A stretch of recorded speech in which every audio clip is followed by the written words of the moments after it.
Welcome. This is David Bowles, Human Meme. Today's topic: the Great White Bridge as Throughline. People so deep into their own self-pity buoys them up. People so staunch and true they're fixated, shining with self-regard like polished stones.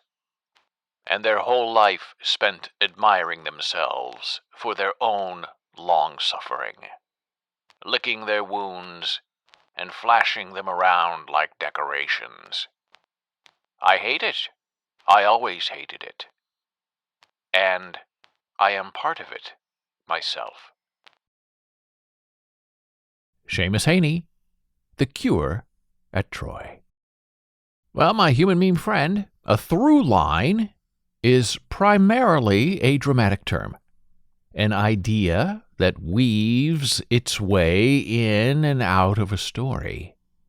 Audiences look for a through line to understand a past they did not know and a future they are obliged to predict.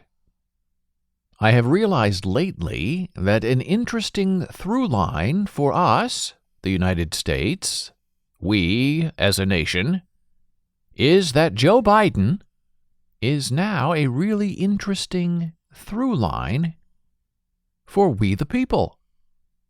Now, before we get too deep into this Biden as a through line schematic, I want to remind you I'm not really a big Joe Biden fan.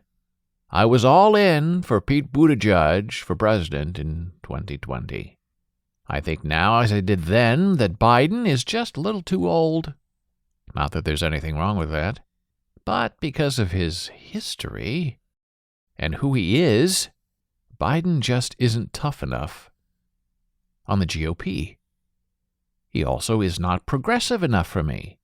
And interestingly enough, if it were not for the progressive vote in Georgia, giving him, Biden, 2 Senate seats there, he'd have been dead in the water on January 21st, 2021, with zero chance of setting any sort of agenda through the Senate.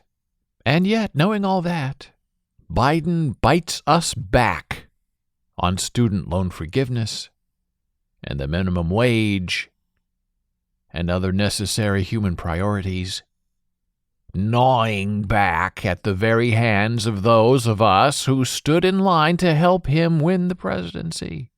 And those overwhelmed student loan borrowers he so delightfully insulted after chasing after them for their vote. Well, the reality is that moment was not part of a Joe Biden sister soldier moment. It was just cringe in his cruelty. We all know, if we know, that when Biden was in the Senate, he represented not really the people, but the big banks in the state of Delaware.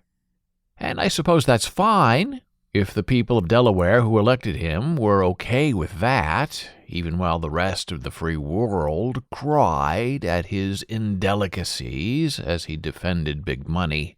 And pretty much single-handedly, Joe Biden proudly rewrote the bankruptcy code a few years ago, a new code that punished those who had no money, so the big credit card companies based in Delaware would be better protected from loss. And so, my human meme friend, I really don't call all of those Joe Biden habits of action a history of being a man of the people. A man manipulated by big money? Well, sure, yes. Of the people and for the people? Well, nope. Not Joe Biden. And even more recently, Joe Biden lied to us about the $2,000 stimulus checks in his COVID-19 relief bill. Biden tried to argue with a straight face and with a lot of help from online social media trolls who attacked me and others, trying to claim Trump, a man he does not like, had already paid us a down payment of $600 on Biden's $2,000. Ugh, ridiculous, right? I know. There is voluminous online proof of the $2,000 promise Biden made to us voters long after the $600 Trump checks had been cashed and cleared. So now you know, that's where I stand with Biden, the man. Oh, sure, he suffered and all, but so haven't we all? Sure, he's grieved, but so have we all. However, Biden is, when he was, Obama's vice president, and now as president, an interesting human through line in the dramatic history of the United States that deserves some examination and accommodation. As vice president, Joe Biden got the work done for Obama. He was an excellent and steadying influence for the first black president of the United States. Well, that counts. Yes, that matters. Joe Biden, as president, chose Kamala Harris as his vice president. And we know Kamala's black, woman, Asian, all good history-making things. And yes, Joe Biden gets the full credit for that, too. So breaking it down, Joe Biden is an old white guy who served as VP for the first black president, and now he's an even older white guy who chose his history-making black woman VP. Now, honestly, if it had been me instead in the Joe Biden no country for old men role, I would not have picked Kamala Harris. I find her too insoluble and not a very good people person or even a politician. She dropped out of the 2020 Democrat race sort of early because she never really got traction with the voters, the people. And as I wrote in a bullsblogs.com analysis article, Kamala Harris, because of her background as a prosecutor, comes across as a candidate as just a little too much axe and not enough knife. Let's hope she learns some surgeon's skills as our VP. She's going to need the help. My choice for a Biden VP would have been Atlanta Mayor Keisha Lance Bottoms. Have you seen her? Have you heard her? Oh boy, she's a winner. She explains things well. She's smart. She understands people. She is relatable. I admire everything about her. And yes, she would have helped Biden even more in Georgia. Then, now, and forever. Oh, and by the way, my early pick for the Democrat 2024 ticket, or 2028 ticket, or whatever ticket is open on the Democrat side if there's no Biden, would be current Pennsylvania Lieutenant Governor John Fetterman and Keisha Lance Bottoms. The two of them together are progressive fire. And I don't care which one of them plays which role. They can work that out. VP, Vice President, President, I don't care. But the two of them together would be kryptonite, absolute dynamite for the USA and against the GOP. In fact, a Fetterman-Bottoms ticket or a Bottoms-Fetterman ticket presidency would put the final nail in the GOP coffin for the next 3 generations. Okay, so now we go back to old Joe Biden and his dramatic through line. History has been kind to him despite his worshiping of the big banks.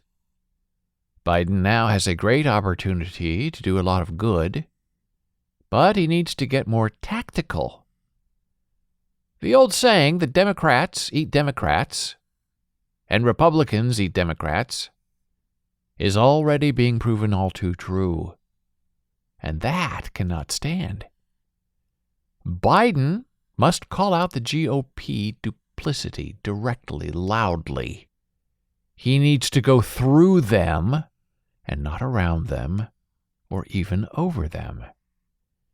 And Biden must continue to do big and excellent things. And that means playing hardball with the GOP, while appearing to be fair. And Biden needs to stand up for those who stood up for him at the ballot box. So really, Joe Biden has been, I admit, a fine and dandy bridge. Yes, a bridge from then to now.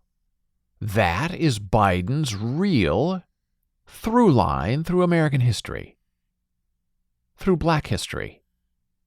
Biden is the great white bridge.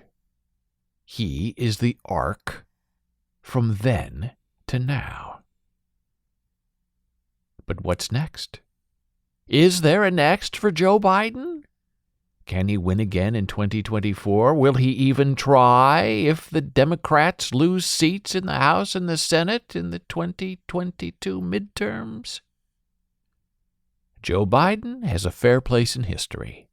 He will always be remembered for being patient, for grieving with a grievance, and for self-sacrifice for the greater good of his own family.